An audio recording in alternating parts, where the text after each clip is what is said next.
Welcome to the Karen Kenney Show. Hey, you guys, welcome to the Karen Kenney Show. Other than freezing my ass off right now.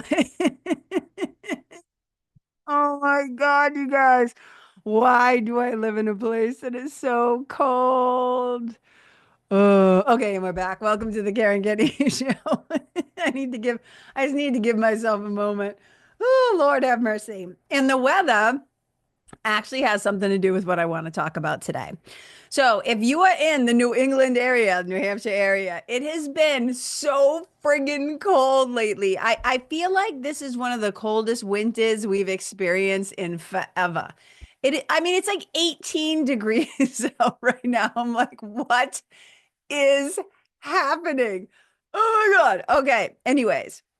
So I got to thinking about all the snow, all the cold, all this external weather, and how literally, like, there's nothing I can do about it. I can't stop the snow. I can't stop the cold. I can't stop the seasons. I can't stop, the fires, the earthquake, like all the stuff that happens.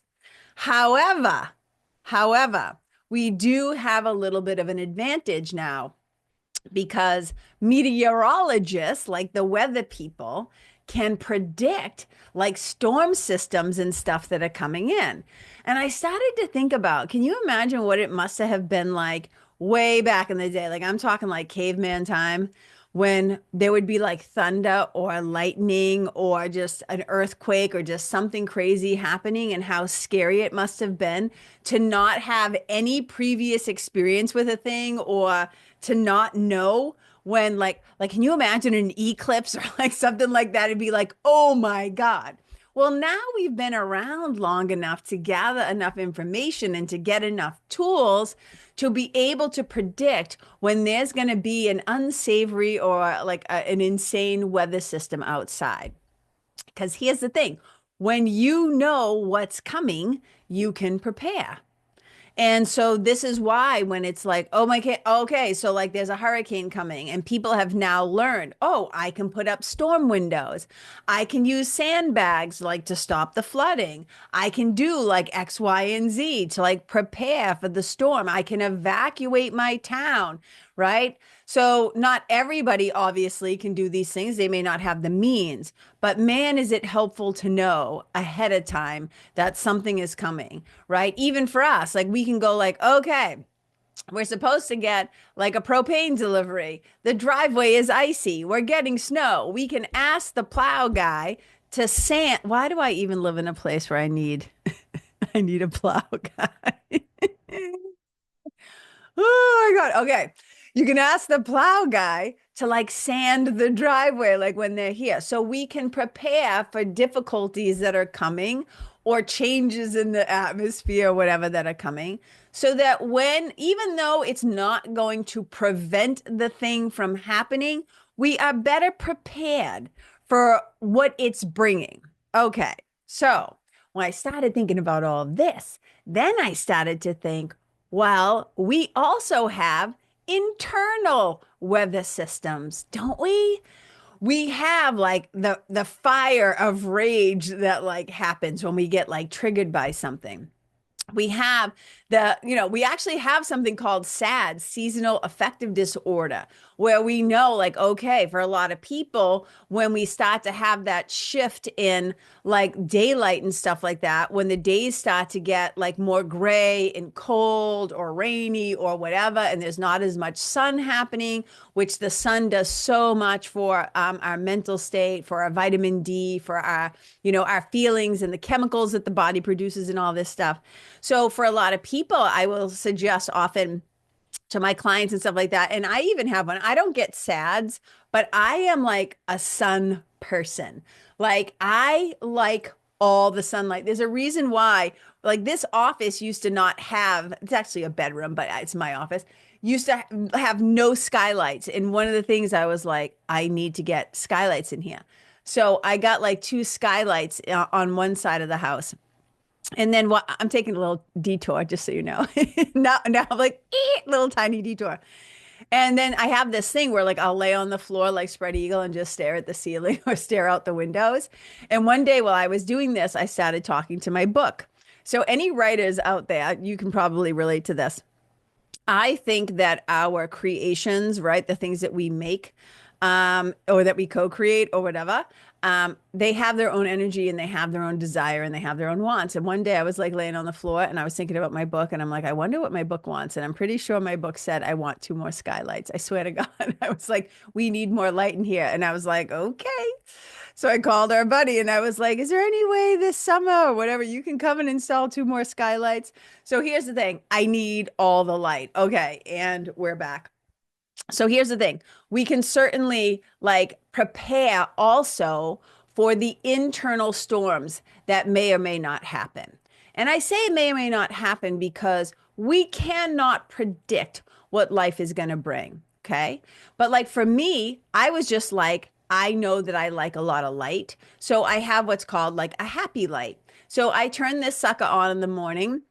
Right. Certainly, we can go outside, like Huberman says, we can go outside, get sunlight in our eyes first thing in the morning for about 10 minutes. It is so good for your circadian rhythms. It's so good for your mood. It's so good for balancing like your bedtime and your energy levels, right? There's like a lot of things that we can do. A happy light is a fantastic way to help yourself, a UV light, right? Basically, if you get seasonal affective disorder. So I'm like, oh, this is one way we can help ourselves. Again, if you're a person like that, I don't even have SADS and I use one because I just love the way that the bright light makes me feel. Okay. So even if we cannot predict things, right? We cannot predict sometimes when somebody's going to die. There's going to be a death. There's going to be a disease. There's going to be a diagnosis. There's going to be a divorce. There's going to be a disappointment, right? The thing is that life doesn't really give a shit about how we feel about things. Like life is just going to arrive at your door. And while we cannot predict things like weathermen and meteorologists can, we've been around long enough. We have been alive long enough to know that some stuff is going to go down in this human experience. I think most of us, right? Some of us are still, I mean, I don't think anybody who listens to the show is a little kid unless they're trapped in the back seat while you're driving somewhere and you're playing it. But most of us who are listen to this show are adults and we've been around long enough. We've been on the planet long enough. We've been in families long enough. We've been in relationships long enough. And we've had like businesses or worked for somebody long enough to know that people be peopling and life will be lifing. And we can predict that some shit has hit the fan before. Like we have been around long enough to experience that things don't always go the way that we want them to or expect them to. So we can also prepare for the internal weather systems, meaning your feelings, your emotions, your thoughts, your beliefs, your reactions, all these things. We can actually prepare for them. And I was thinking about this, like, even when right now, right, so much feels like it's out of control in the world, stuff that's going on with politics and policies, what happened in the election, like all this stuff, like all like so many things that are going on. We feel like I can't do anything about this. Well, like I've heard somebody say the other day, well, I voted and that's all I can do. And it's like, no. There's so much more that you can actually do. And I've talked about this in my last few episodes, right?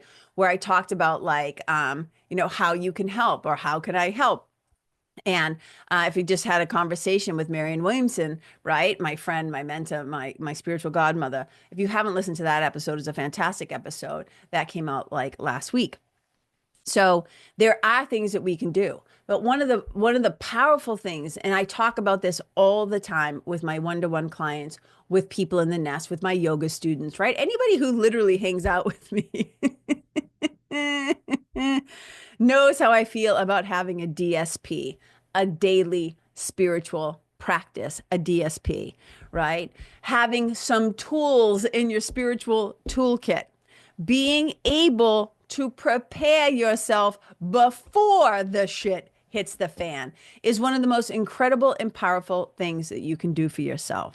So things like yoga, things like meditation, things like prayer, things like contemplation, things like having some neuroscience, practical neuroscience tools, which is what I share and teach with the people that I work with, so that they can be prepared when the storms hit, right? We've just gotten so many snowstorms here And some part of me just feels like, oh my God, I'm melting. I'm melting.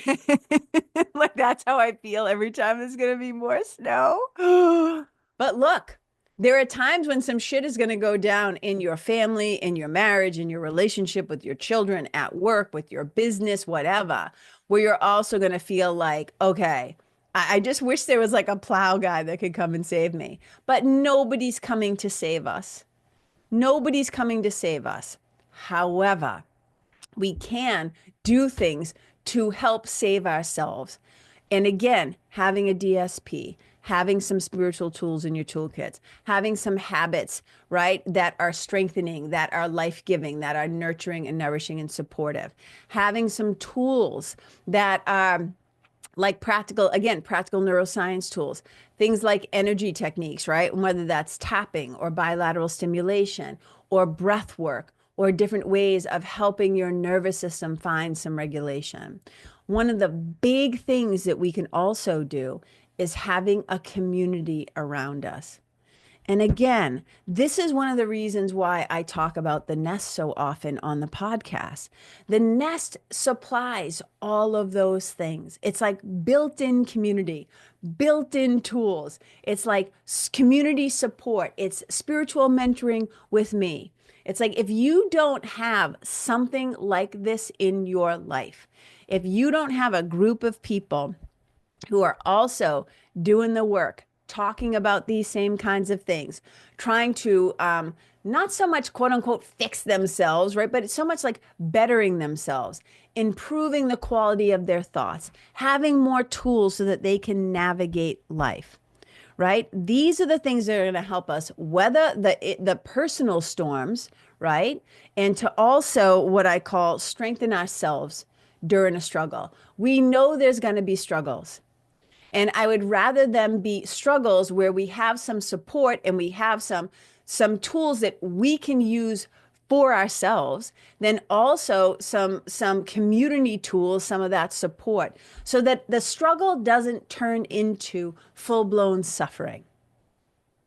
And I think that, we don't always connect the dots about how important having spiritual community is, how helpful it can be to have a spiritual mentor, how helpful it can be to have your own daily, right? Daily spiritual practice. Just for example, let me give you an example. So meditation helps us to train the mind. Meditation is simply what I would consider mind training. It does a lot of things, right? Slows down the mind, slows down the thinking process. Why is this valuable? Well, if you cannot place your mind where you want to place it when you want to place it, there is going to be consequences, and there might ultimately be some suffering. When you can start to slow down your mind in your thinking process, you can make better plans. You can better prepare. You can make choices, right? Remember that famous quote, right? In between stimulus and response, there is a space. Well, if we don't train our mind to slow down, then that space for a lot of people is so tiny that it doesn't even exist, and they're not even aware that it exists. Meaning that something happens and there is the situation or the stimulus, and there's no gap, there is no breath, there is no pause, right? It's like you want to put, I always say, like, put a comma in your commentary in that chatter in your mind.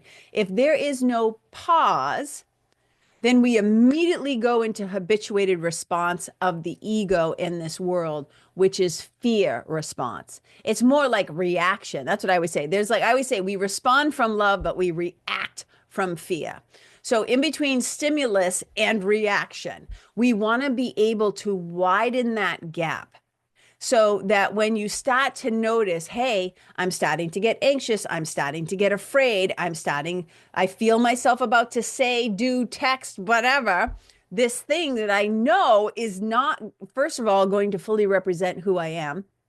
It's a fear reaction, not a love response. So, how can we plan for internal storms that might come up, inclement weather on the inside with our thinking and how we're responding to life or reacting to life? It's like meditation gives us an opportunity to learn how to train our mind to slow the fuck down so that we can make a choice from love instead of reacting out of fear, so that we can actually represent who we truly are in any given situation from like, which is love. That's who we are, which is love. So we can do that instead of just being tossed about on the waves. It's like if you ever had like an emotional tsunami where afterwards you're like, oh my God, I just couldn't help myself. I couldn't control myself, right? And this is something that people who are, I've known so many people over the years, especially when I was younger, who did things and said things, and then they blamed it on the fact that they were drunk. And I was like, okay, so I never want to be, I never want to be in a place where I cannot take responsibility for what I said, what I thought, what I did. You know, I don't, that's why one of the things, like one of the teeny small reasons that I stopped drinking a wicked long time ago. I'm not I always say, people will say to me, are you sober? And I say, I'm just a non-drinker. I just decided I don't want to drink anymore. And one of the things is I never wanted to be at the mercy of some substance beyond myself. I didn't want to be putting things in my body that were not going to help me show up as my best self. I'm like, I'm over here trying to awaken to my true nature, right? Which is love, to remember that I'm one of God's kids, to try and make good choices. Why do I want to keep putting things in my body that are putting me to sleep, that are numbing me, that are inebriating my senses, right? Like I want to be present, and be able to say like, yeah, like I did that. I blew that. I apologize. I own that. I don't want to be able to blame stuff.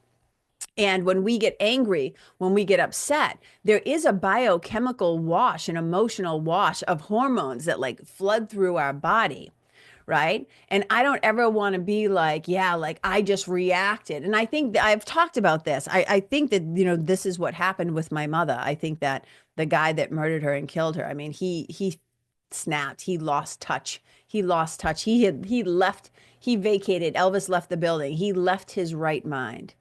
And so being able to use a tool like meditation to slow down the thinking process. Yoga, in yoga, the second sutra, it says, yoga chittas vritti narodaha.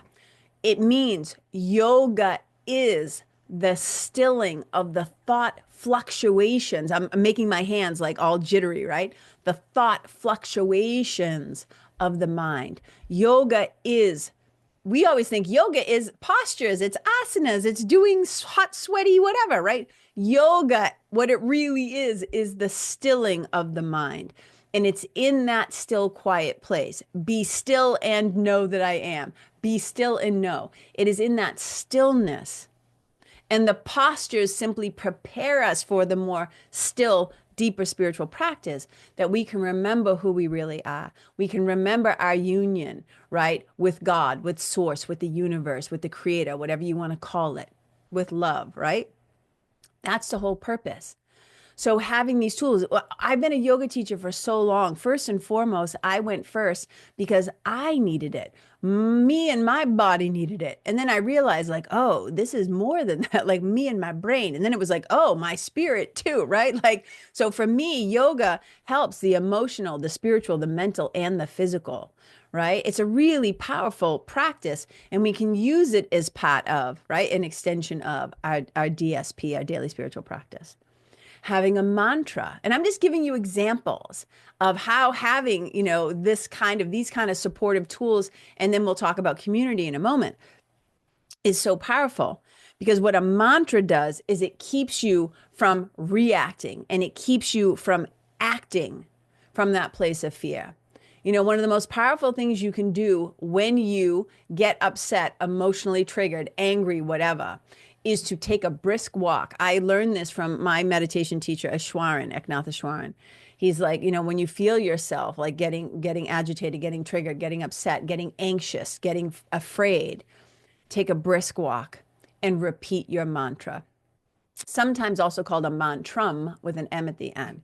And a mantra is not a positive affirmation. I have to say this because a lot of people think that, oh, if I just say, that whole, what's that whole joke that was it Edward Smalley, the fictional character on SNL, whatever, and he would look in the mirror and he'd say, I'm beautiful and everybody loves me or whatever.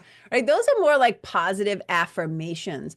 But a mantra is like a holy word or a holy name or a phrase, something that comes from something that's been around for a wicked long time, right? Some people use like literally like a sound, like a Sanskrit sound, like Om or whatever.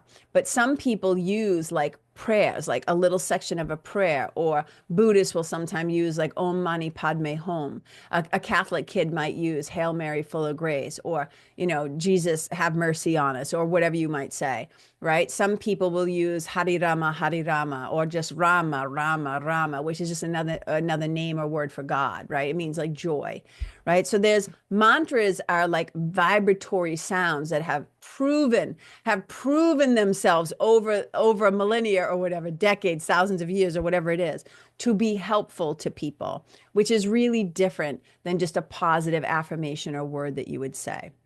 So when you choose a mantra, maybe I'll do a whole episode on that.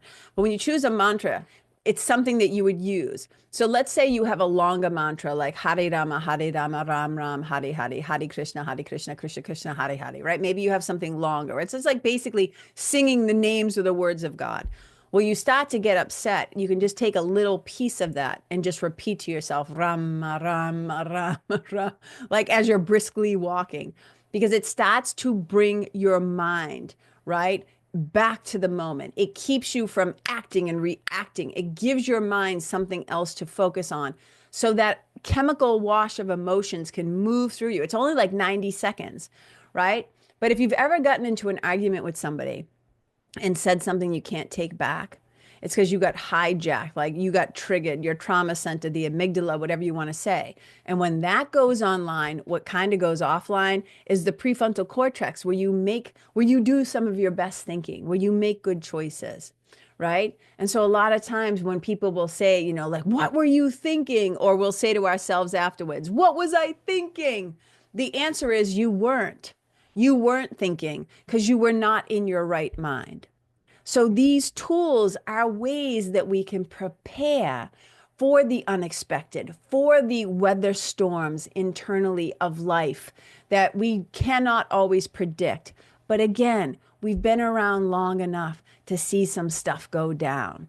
And we know that it would behoove us at this age. Don't we guys? Don't we at this point know that it would benefit us to have some tools in our toolkit, some spiritual tools, some tools that help us to regulate our nervous systems? And then so think of it like this. I know so many triathletes, so many incredible athletes and swimmers and whatever, right? Bodybuilders, lifters, whatever. So just like you might train for a race or train for an event or train for a marathon or whatever, just like we have to build and prepare and train our physical muscles, it is also important to train our spiritual muscles. What Marianne Williamson calls sometimes our attitudinal muscles. And she might have gotten that from A Course in Miracles. But this is what having a DSP, this is what in A Course in Miracles, the daily workbook lessons, this is preparation.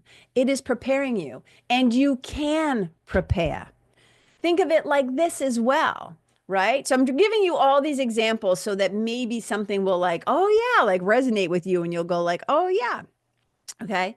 So just like we are told to put aside 3 to 6 months worth of like bills, right, in an emergency savings account. So you slowly start to prepare and build that. You may never need it, but man, if your car needs a new transmission, if you need new tires unexpectedly, if all of a sudden something happens and you get a medical bill, or you need a new washer and dryer, like whatever, it is so helpful to know that you have prepared and set aside that money so that if and when the time comes, right? You don't have to scramble. You don't have to stress yourselves out. You don't have to have the struggle turn into suffering because you've prepared.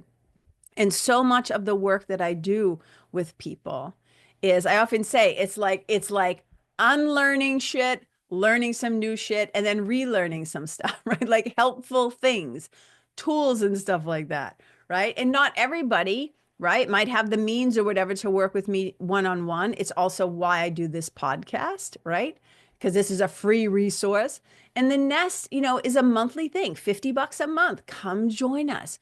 You get 2 group coaching calls, right? 2 group mentoring calls. We gather together online in community. We also have a community group where people are incredibly supportive.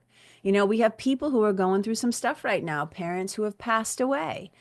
Things are going on with their parents as they're aging. Like things are coming up in their relationship. Things are coming up in their business. Like just life is lifing and people are peopling. And when you have a supportive community, right, around you, there is nothing like knowing. And they call it a safe place. I can't say like this is going to be a safe place for you because you and your nervous system, decide that.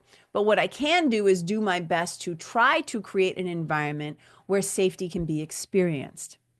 And we don't have time to screw around anymore, you guys. There's some stuff going on in the world, and we need to be prepared.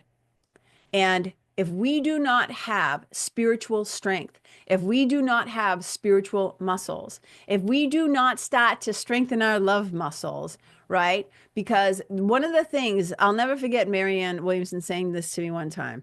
And, she has said it also, in public as well. But people who hate with conviction. They are very determined and they are very they've got a plan.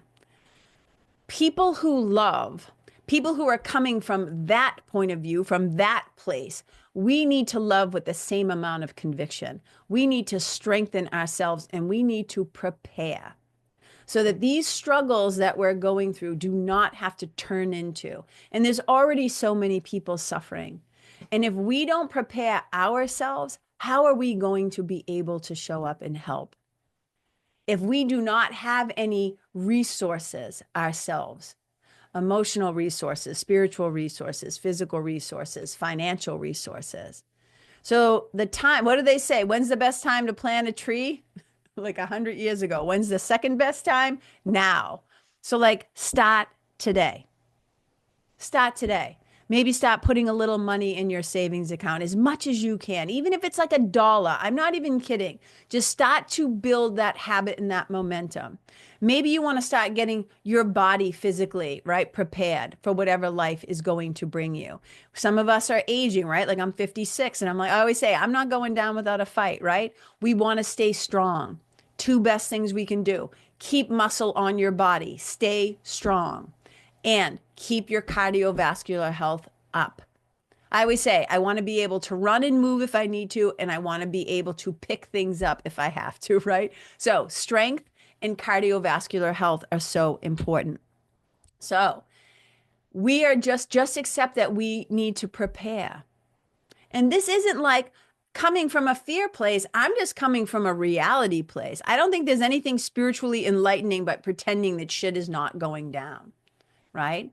And this isn't even about just big bad things. I'm just talking about in your day-to-day life, stress creeps in, moments creep in, things are going to happen. Somebody's going to say something at work. Somebody's going to make a racist comment. If we do not have the preparation to stand in our values and to stand in knowing what matters to us, we might let a comment like that just slip by.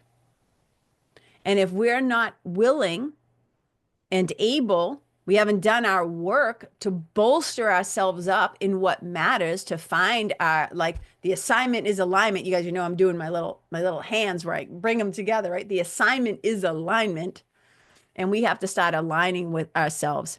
And here's the thing. We have the advantage because stuff is already going down. We don't need a meteorologist to tell us that life is going to be lifing and people are going to be peopling. So this is like a little love letter from my heart to yours, just a little nudge to say, hey, let's start now.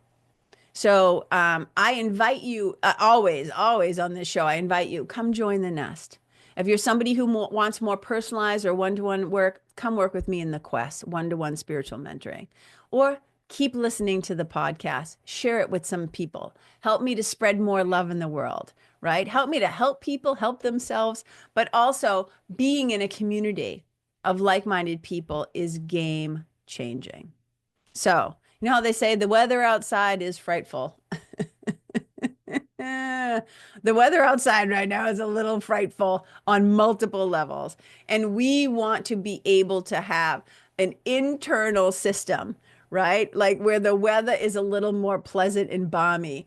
And we know if it goes to shit, if some shit goes down, we are prepared. You can prepare. Okay, that's what I got to say this week, right now. I always say, I reserve the right to change my mind. This is what I think right now. This is what I'm feeling. This is what's on my heart and my mind. I always reserve the right. Because I said, like, I could be smarter and better 20 minutes from now.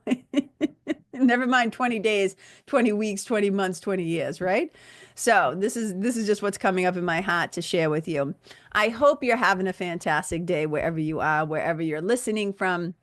And as I always say, wherever you go, may you leave. Oh, I should also say, if you want to find out about the nest, the quest, and all that, just go to my website, Karen, Karen, KENNEY.com, KarenKenney.com, is where you can find all the shenanigans. Okay, wherever you go, may you leave the people, the animals, the places, the environment, and yourself better than how you first found it, them, you. Wherever you go, may you and your energy, your presence, and your love, and your preparation be a blessing. Bye.